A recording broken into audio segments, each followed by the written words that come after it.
দেশের মানুষ ব্যাংকের উপর নির্ভরশীল, বিনিয়োগের ঝুঁকি নিতে চায় না, জানালেন গভর্নর। কর্পোরেট বন্ড বাড়াতে সরকারের নীতি সহায়তা প্রয়োজন। জমজমাট হিলি স্থলবন্দরের আমদানি রপ্তানি বাণিজ্য, পণ্যবাহী ট্রাক আর ক্রেতা বিক্রেতার সমাগম বাড়ছে। ভালো উপার্জনও করছেন শ্রমিকরা। মার্কিন H-1B ভিসা নীতি পরিবর্তনে লাভবান হবে চীন, নেতিবাচক প্রভাব পড়বে যুক্তরাষ্ট্রের বিভিন্ন খাতে।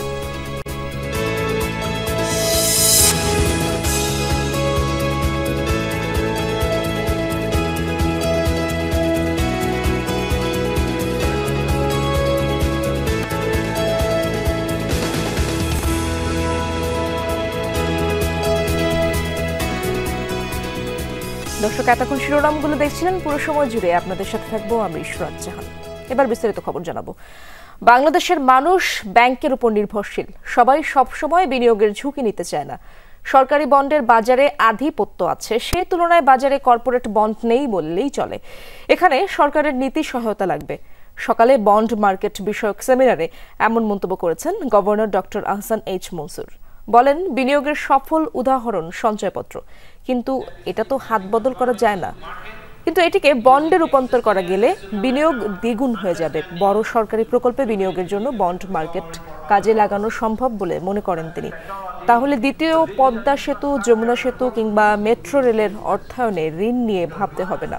মূল প্রবন্ধে বলা হয়, বন্ড মার্কেট কার্যকর করতে হলে কেন্দ্রীয় ব্যাংকের দীর্ঘমেয়াদী ঋণের নীতি বদলাতে হবে। ব্যবসায়ীদের বোঝাতে হবে, বড় প্রকল্পে বিনিয়োগের জন্য ব্যাংকে নয়, পুঁজিবাজারে আসতে হবে। তাহলে খেলাপি ঋণও কমবে। মুসলিম অধ্যুষিত দেশে সুকুক বন্ড সফল না হবার কোনো কারণ নেই বলে মনে করেন আলোচকরা।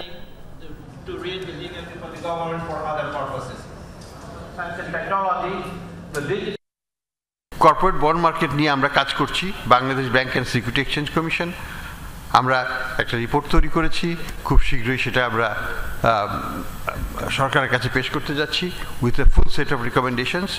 বন্ড এবং গভর্নমেন্ট বন্ডের চাহিদা কিভাবে বাড়ানো যায় সেই দিকে আমরা পলিসিগত স্পেসিফিক রিকমেন্ডেশন করব, এবং অ্যাট দ্য সেম টাইম কিভাবে বন্ডের সরবরাহগুলো আমরা বাড়াতে পারি সেই আলোচনাটাও সেখানে আছে এবং রিকমেন্ডেশনগুলো থাকবে। ডিএসসি ভবনে চলছে সেমিনার, আমরা সরাসরি চলে যাচ্ছি সেখানে। I'll be generating income. So this is one thing. Now about the capital market, one thing we don't have a yield curve. Usually government yield and other yields goes upward. Usually it goes to flat. Theoretically it should be flat one, but this is unfortunate. At one time I tried to make a yield curve, but I cannot push it down forcefully. I thought that if I had force, I could upre dike jacche yield curve টেনে নিচে নামিয়ে দিই, yield curve horizontal করি. It's not possible. People expect higher rate of income, higher rate of interest with the long term. কিন্তু long term এ তো usually একটা constant lower income হবে. So this is the problem in our market. Second is about this sukuk. Now sukuk is a very potential one. We have about 24,000 crore taka, but those sukuk bonds are invested in mainly sanitation project, primary education. The return is very low. We had to do that because we didn't have fund to finance that. That is a kind of shortcut way of raising money through sukuk. But sukuk bonds should be for the private people, for the private enterprises. They'll invest, they'll earn money, and that will ease the pressure on the banks also. Because if you get the money from the sukuk market, definitely there will be no pressure, less pressure on the bank. This has not been done yet, but জমজমাট হিলি স্থলবন্দরের ব্যবসা বাণিজ্য স্থবিরতা কাটিয়ে আবারও সরগরমে স্থলবন্দর। আমদানি রপ্তানি, পণ্যবাহী truck আর ক্রেতা বিক্রেতার সমাগমে মুখর বন্দর এলাকা। এতে সরকারের রাজস্ব আয় বাড়ছে, ভালো উপার্জনও করছেন বন্দরের শ্রমিকরা। চাল, পেঁয়াজ আর কাঁচামরিচ আমদানি শুরুর পর থেকেই গতি বেড়েছে ব্যবসা বাণিজ্যের। দেশের দ্বিতীয় বৃহত্তম স্থলবন্দর হিলি। চাহিদা মেটাতে অনেক পণ্যই এই বন্দর দিয়ে আমদানি করতে হয়, পাশাপাশি বিভিন্ন পণ্য রপ্তানিও হচ্ছে ভারতে। ব্যবসায়ীরা বলছেন ডলার সংকট এবং এলসি জটিলতা কাটিয়ে ওঠায় ব্যাংকে ঋণপত্র খোলার পরিমাণ বেড়েছে। চাল, পেঁয়াজ এবং কাঁচামরিচ আমদানি শুরুর পর থেকেই মূলত বন্দরে বাণিজ্যের গতি বেড়েছে। দেশের বিভিন্ন প্রান্ত থেকে পাইকারদের আনাগোনাও বেড়েছে। 3টা মাস আমরা শ্রমিকেরা মূলত খুবই নাজুক অবস্থায় গেছে আমাদের। আলহামদুলিল্লাহ বর্তমানে আমরা অনেক ভালো আছি। এখন আল্লাহ দিলে যে কাজটা হচ্ছে এটা দিয়ে চলা যাবে ইনশাল্লাহ। মাঝখানে ব্যাংকে ডলারের সংকটের কারণে ইম্পোর্টটা প্রায় কমে গেছিল আর কি, যে 15-20 গাড়ির মধ্যে পণ্য আসতো। বিভিন্ন কারণেই আমদানিকারকেরা এলসি করতে পারতো না। এখন হিলি স্থল বন্দরে প্রতিদিন 160 থেকে 70 গাড়ি করে আমদানিকৃত হচ্ছে। আমদানির এই গতি অব্যাহত থাকলে সরকারের রাজস্ব আয় আরও বাড়বে। কর্মকর্তারা আশাবাদী লক্ষ্য অর্জনে তারা এগিয়ে থাকবেন। বন্দরের সাথে যেই জড়িত কর্মচারীদের মধ্যে একটা প্রাণচঞ্চলতা দেখা দিয়েছে। সেক্ষেত্রে এইভাবে যদি পণ্য আমদানি হয় সেক্ষেত্রে আমাদের রেভিনিউ যেরকম বৃদ্ধি পাবে তেমনি আমাদের যেই লক্ষ্যমাত্রা এই লক্ষ্যমাত্রা আমরা অর্জন করতে সক্ষম হব। আমদানির পাশাপাশি এই বন্দর দিয়ে বিস্কুট, চকলেট, ঝুট কাপড়, এনার্জি ড্রিঙ্কস, ম্যাঙ্গো জুস সহ বিভিন্ন পণ্য ভারতে রফতানি হচ্ছে। রাবেয়া স্মৃতি, যমুনা নিউজ। দর্শক, আখাউড়া বন্দরের পরিস্থিতি জানার চেষ্টা করব। সহকর্মী মহিউদ্দিন মিশু সেখানে রয়েছেন। মিশু, হিলি বন্দরে আন্তঃবাণিজ্যের গতি কেমন দেখছেন? এখানকার পরিস্থিতি কেমন এখন? ব্রাহ্মণবাড়িয়া আখাউড়া স্থল বন্দর আছি। আপনাকে একটা বিষয় জানিয়ে রাখতে চাই, সেটা হলো বাংলাদেশ ভারত যে কূটনৈতিক টানাপোড়েনের মধ্যেও কিন্তু অনেকটাই রফতানি খাতে কিন্তু 2023-24 অর্থ বছরে থেকে 2024-25 অর্থ বছরে, যেটা 2023-24 অর্থ বছরে ছিল প্রায় 427 কোটি টাকার রপ্তানি হয়েছে আখাউড়া স্থল বন্দর দিয়ে। সেখানে 2024-25 কিন্তু সেখানে প্রায় 100 কোটি টাকা বেশি রপ্তানি হয়েছে। তার মানে প্রায় 514 কোটি টাকার পণ্য এই পথে রপ্তানি হয়েছে, যেটা 2023-24 অর্থ বছরে এই আখাউড়া স্থল বন্দর দিয়ে ভারত থেকে আমদানি হয়েছে প্রায় 7 কোটি টাকার পণ্য। সেখান থেকে সরকার রাজস্ব পেয়েছে 4 কোটি টাকা। এই সেম সেটা 2024-25 অর্থ বছরে কিন্তু এই 4 কোটি টাকা সরকার রাজস্ব পেয়েছে। আমি যদি একটা বিষয় আপনাকে আপনার মাধ্যমে জানিয়ে রাখতে, সেটা হলো আখাউড়া স্থল বন্দর দিয়ে এই পথে যে যাত্রীরা পারাপার হয়েছে সেখানে কিন্তু 2023-24 এবং 2024-25 অর্থ বছরের মধ্যে 23-24-এ প্রায় 14 কোটি টাকা রাজস্ব পেয়েছে সরকার। সেখানে 24-25 অর্থ বছরে এসে রাজস্ব যে ভ্রমণ কর থেকে রাজস্ব পেয়েছে প্রায় 6 কোটি টাকার মতো। আমি যদি একটা বিষয় জানিয়ে রাখতে চাই, সেটা হলো এই আখাউড়া স্থল বন্দর আমদানি রপ্তানি বাণিজ্য ব্যবসায়ীদের দাবি হলো, যদি ভারত থেকে বিভিন্ন যে সকল পণ্য অনুমোদিত পণ্য রয়েছে সেই অনুমোদিত পণ্য যদি আনার সরকারের ব্যবসায়ীদেরকে সুযোগ করে দিত, তাহলে কিন্তু রপ্তানি বাণিজ্যের পাশাপাশি আমদানি বাণিজ্য কিন্তু ভালো হতো বলে জানিয়েছেন ব্যবসায়ীরা। এই ছিল আমার কাছে আখাউড়া স্থলবন্দর থেকে সর্বশেষ তথ্য। ইশরাত। গ্রামীণফোনের বিরুদ্ধে রবি এবং বাংলালিংকের দায়েরকৃত অভিযোগের শুনানি প্রতিযোগিতা কমিশনের সকালে শুরু হয়েছে। অভিযোগের বিষয়ে কমিশনের এখতিয়ারকে গ্রামীণফোন চ্যালেঞ্জ করেছে। এ বিষয়ে কমিশনের চূড়ান্ত সিদ্ধান্ত জানানোর কথা রয়েছে। এর আগে বুধবার রাজধানীর স্কাটনে প্রতিযোগিতা কমিশনের কার্যালয়ে শুনানি অনুষ্ঠিত হয়। শুনানিতে এই অভিযোগের বিচারিক ক্ষমতা টেলিযোগাযোগ নিয়ন্ত্রক সংস্থা বিটিআরসি এর কাছে হস্তান্তরের পক্ষে যুক্তি উপস্থাপন করেন গ্রামীণফোনের আইনজীবীরা। তবে অভিযোগটির বিচারিক ক্ষমতা প্রতিযোগিতা কমিশনের কাছে রাখার পক্ষে যুক্তি দেন রবি ও বাংলালিংকের আইনজীবীরা। গ্রামীণফোনের বিরুদ্ধে অস্বাভাবিক কম দামে সিম বিক্রি করে বাজার দখলের অভিযোগ আনে রবি এবং বাংলালিংক। এরই প্রেক্ষিতে কিছুদিন আগে রবি এবং বাংলালিংক বাংলাদেশ প্রতিযোগিতা কমিশনে আনুষ্ঠানিক অভিযোগ দায়ের করে। চলতি অর্থ বছরের প্রথম 2 মাস জুলাই আগস্টে রাজস্ব আদায়ে বড় ধরনের ঘাটতি দেখা দিয়েছে। লক্ষ্যমাত্রার তুলনায় এ সময় 6,577 কোটি টাকা কম রাজস্ব আদায় হয়েছে। জাতীয় রাজস্ব বোর্ড এনবিআর এর প্রতিবেদন বলছে, জুলাই আগস্টের রাজস্ব আদায়ের লক্ষ্য ধরা হয়েছিল 61,000 কোটি টাকা, তবে আদায় হয়েছে 54,423 কোটি টাকা। এর আগে গত মে ও জুনে এনবিআর এর আন্দোলনের কারণে রাজস্ব আদায় ব্যাহত হয়েছিল। আন্দোলন শেষে স্বাভাবিক পরিস্থিতি ফিরলেও চলতি অর্থ বছরের শুরুতে কাঙ্ক্ষিত গতি দেখা যায়নি। সংস্থাটির হিসেবে জুলাই আগস্টে সর্বাধিক রাজস্ব এসেছে মূল্য সংযোজন কর থেকে 22,437 কোটি টাকা। এছাড়া কাস্টমস খাতে আদায় হয়েছে 17,248 কোটি টাকা এবং আয় করে 14,738 কোটি টাকা। অর্থনৈতিক বিশ্লেষকরা মনে করছেন আমদানি হ্রাস, ব্যবসায়িক স্থবিরতা এবং প্রশাসনিক দুর্বলতার কারণে রাজস্ব ঘাটতি বাড়ছে।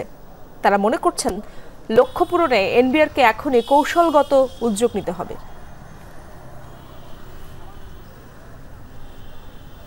বৃষ্টির প্রভাব পড়েছে কৃষি খাতে, এ বিষয়ে আরো জানবো।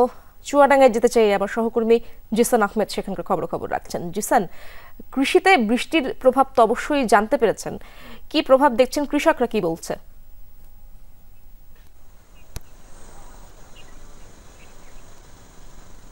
ইসরাত, চুয়াডাঙ্গার উপর দিয়ে টানা কয়েকদিন ধরেই কিন্তু বৃষ্টিপাত অব্যাহত আছে।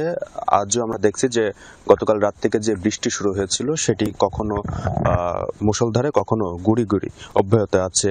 বৃষ্টির কারণে স্বাভাবিক জীবনযাত্রা যেরকম ব্যাহত হচ্ছে, ঠিক তেমনি কৃষিতে একটি বিরূপ প্রভাব পড়েছে। আপনি জানেন যে এখন আসলে চুয়াডাঙ্গার কৃষকরা আগাম শীতকালীন সবজির রোপণে ব্যস্ত থাকেন, তারা নানা ধরনের প্রস্তুতিতে ব্যস্ত থাকেন। ঠিক এই সময়টি এই ধরনের টানা বৃষ্টি তাদের এক ধরনের আশঙ্কা তৈরি করছে। আমরা খোঁজ নিয়েছিলাম চুয়াডাঙ্গার বিভিন্ন মাঠে। এই মুহূর্তে ঠিক শীতকালীন আগাম সবজির মধ্যে উল্লেখযোগ্য ফুলকপি, বাঁধাকপি, শিম, টমেটো সহ নানা ধরনের যেসব সবজি রয়েছে সেই সবজির কিন্তু প্রস্তুতি এবং উৎপাদনের যে প্রস্তুতি, তাদের যে কর্মকাণ্ড সেটি কিন্তু শুরু হয়েছে। এমন সময় বৃষ্টির প্রভাবে কিন্তু তাদের অনেকটাই বাধাগ্রস্ত হতে হচ্ছে এবং অনেক ক্ষেত্রে ক্ষতির মুখে পড়তে হচ্ছে। আমি কথা বলেছিলাম কৃষি বিভাগের সাথে। কৃষি বিভাগের পক্ষ থেকে যেটি জানানো হয়েছে যে যদিও বৃষ্টি খুব বেশি মুষলধারে হচ্ছে না, যার কারণে কিন্তু আসলে কিছুটা স্বস্তিও রয়েছে, কিন্তু এই গুড়ি গুড়ি বৃষ্টি যেহেতু একটানা অব্যাহত আছে সেটাও কিন্তু আসলে দুশ্চিন্তা বাড়াচ্ছে। কৃষি বিভাগের পক্ষ থেকে জানানো হচ্ছে যে কৃষকদেরকে নানাভাবে পরামর্শ দেওয়া হচ্ছে এই বৃষ্টির হাত থেকে ফসলের ক্ষতি আর হাত থেকে বাঁচানোর জন্য। একই সাথে কি ধরনের ক্ষতি হয়েছে সেটা এখনো পর্যন্ত কৃষি বিভাগ কিন্তু নিরূপণ করতে পারেনি। অনেক ধন্যবাদ আপনাকে জিসান। ওমানে একের পর এক ব্যবসা প্রতিষ্ঠান গড়ে তুলছেন বাংলাদেশি উদ্যোক্তা শেখ শামীম আহমেদ। শুক্রবার রাজধানী মাস্কাটে রেড গ্রিন হাইপার মার্কেটের যাত্রা শুরু করলেন তিনি। লাল সবুজের পতাকার সম্মানে নিজ ব্যবসা প্রতিষ্ঠানের এই নাম রেখেছেন এই প্রবাসী উদ্যোক্তা। তার এই প্রতিষ্ঠানে দেশে উৎপাদিত বিভিন্ন পণ্য সুলভ মূল্যে কিনতে পারছেন প্রবাসী বাংলাদেশিরা। স্থানীয়দের মাঝেও বেশ সুনাম রয়েছে তার। ওমান থেকে সহকর্মী মোহাম্মদ রফিকুল্লাহর পাঠানো তথ্য ও চিত্রে ডেস্ক রিপোর্ট। জমকালো এ আয়োজন বাংলাদেশি মালিকানাধীন একটি ব্যবসা প্রতিষ্ঠানের উদ্বোধন ঘিরে। ওমানের রাজধানী মাস্কাটের বারকা ওকদা এলাকায় আনুষ্ঠানিক যাত্রা শুরু করল রেড গ্রিন হাইপার মার্কেট। বাংলাদেশের লাল সবুজ পতাকাকে সম্মান জানিয়ে ব্যবসা প্রতিষ্ঠানের এ নাম রেখেছেন প্রবাসী উদ্যোক্তা শেখ শামীম আহমেদ। কুমিল্লার ব্রাহ্মণপাড়া উপজেলার বাসিন্দা তিনি। ওমানে পাড়ি জমানোর পর থেকে একে একে গড়ে তুলেছেন সুপার মার্কেট ও রেস্টুরেন্ট ব্যবসা। নিজে স্বাবলম্বী হওয়ার পাশাপাশি প্রবাসী বাংলাদেশিদের কর্মসংস্থান সৃষ্টি করে দেশের অর্থনীতিতে রাখছেন অবদান। যারা আমার এখানে আছে, ওয়ার্কার আছে, প্রতিষ্ঠানটা আমার না, লাল সবুজ মানে বাংলাদেশের। এই সম্পূর্ণটা প্রতিষ্ঠানই বাংলাদেশের, বাংলাদেশি প্রতিষ্ঠান। আমি চাই বৈধ পথে সবাই রেমিটেন্স পাঠাক বাংলাদেশে। তো আমার উদ্দেশ্য এটাই, বাংলাদেশের জন্য কিছু করা। বাংলাদেশি অধ্যুষিত বারকার আল ওকদা এলাকায় সবচেয়ে বড় সুপার মার্কেট এই রেড গ্রিন হাইপার মার্কেট। বাংলাদেশে উৎপাদিত শাকসবজি, মাছ সহ নিত্য প্রয়োজনীয় সব পণ্যই পাওয়া যায় প্রতিষ্ঠানটিতে। সুলভ মূল্যে দেশি পণ্য কিনতে পেরে উচ্ছ্বাসিত ক্রেতারা। দেশি ভাই মার্কেট দিছি, সেজন্য আমরা এখানে আইছি, মার্কেট করতেছি। বাংলাদেশের জন্য খুব ভালো কাপড় চোপড় রাখছে, অল্প প্রাইসে ভালো মানের কাপড় পাওয়া যাচ্ছে এখানে। শুধু বাংলাদেশি ক্রেতারাই নয়, শামীমের প্রতিষ্ঠানের সুনাম রয়েছে স্থানীয় ও অন্যান্য দেশের প্রবাসীদের মাঝেও। আমি শামীমকে অনেক বছর ধরে চিনি। সে একজন সৎ ব্যবসায়ী। তার প্রতিষ্ঠানের মাধ্যমে অনেকেরই কাজের সুযোগ তৈরি হয়েছে। ওমানে বাংলাদেশি সবজি, মিঠা পানির মাছ ও পোশাকের ব্যাপক চাহিদা রয়েছে। প্রাণপ্রতিম কুণ্ডু, যমুনা নিউজ।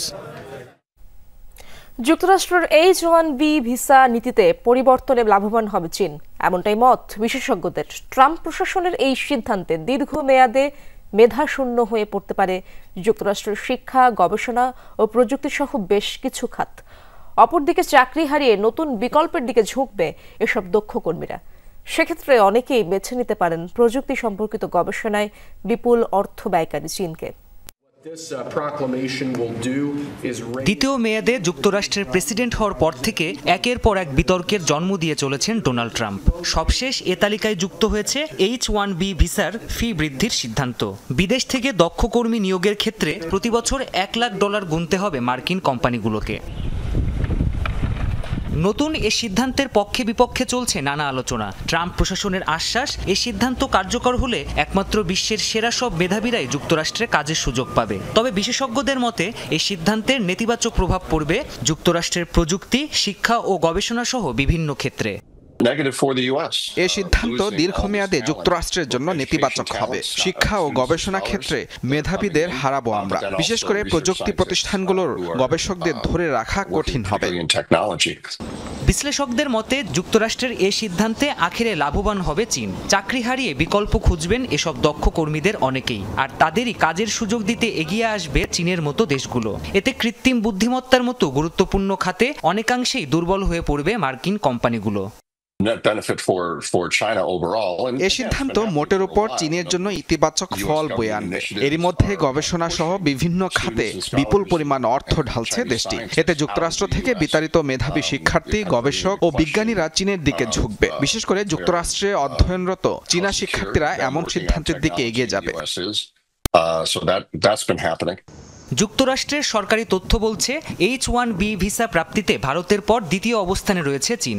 মোট ভিসার প্রায় 12% চীনের কর্মীদের দখলে।